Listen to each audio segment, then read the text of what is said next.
my car was a 77 Chevy Monte Carlo, and like in the late 70s, the cars were just huge. It had white bucket seats and the center console. I mean, it was like out of, it was out of like one of those shows like Starsky and Hutch, you just have the mag wheels on it and just imagine screeching tires. It was green, which I really like. I have a green car now, but I do tend to gravitate toward green. My high school was Bethesda Chevy Chase High School. Bethesda Chevy Chase, yes. And I know where you're going. You're thinking the actor Chevy Chase, he went to my high school and he took his stage name from there. Everybody's worst nightmare about high school is that you're going to be at your graduation and nobody's going to clap when they call your name.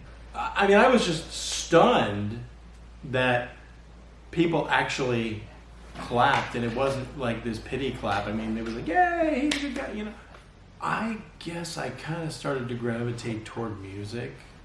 I liked history. I wasn't really a sciences kind of guy. I mean, I did architectural drawing. I was going to be an architect for a while. But I ended up taking a lot of music theory in high school. So, I mean, I'd taken up the guitar, totally self-taught through high school. I learned how to do the basic chords, and then I took music theory in high school, and that taught me the theory, so I knew why in the key of G the next chord is A minor, B minor, etc., etc. That actually kind of led into kind of a very good youth ministry experience for me. The Catholic church that I was going to, like, they didn't have an organized youth ministry, but the music ministry had a youth ministry dimension, and so there were a bunch of us involved in it. So I played the guitar. When I started driving, I would drive myself to church, and I could then get myself to music practice. And the music group that I was involved in as a teen had like this hard and fast rule. It's like, if you didn't come to practice, then you couldn't play or sing on Sunday. And so we just all went.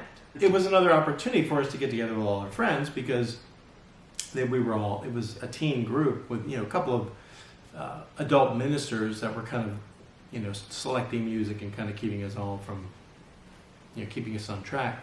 But I mean, it's one of these things that I just kind of got very early on, that if you're going to be in the arts, if you're going to be a musician, you got to practice. With our own teen choir, it's like, I understand that, there are other things in high school that are taking you here, there, and everywhere, but it's really, if you're going to be a part of a church choir, if you're going to be part of a teen choir, it's really important to be good.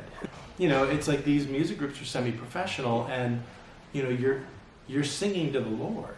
And that practice experience can be a very joyful time. I mean, some of my best memories of high school are of the practice, because, when you're at Mass, you're sitting there and you start singing the song.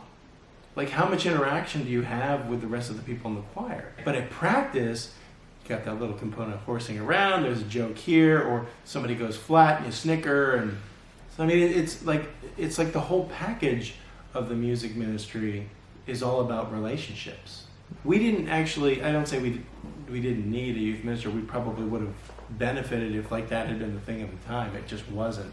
Part of what I carry into my adult life, one of my adult goals for the church is to have a rich experience of parish life. And it's these little tedious things that you think are going to be a drudgery, like going to music practice, which end up being the things that really give you joy, and you remember and you connect to Jesus through them because it's one-on-one.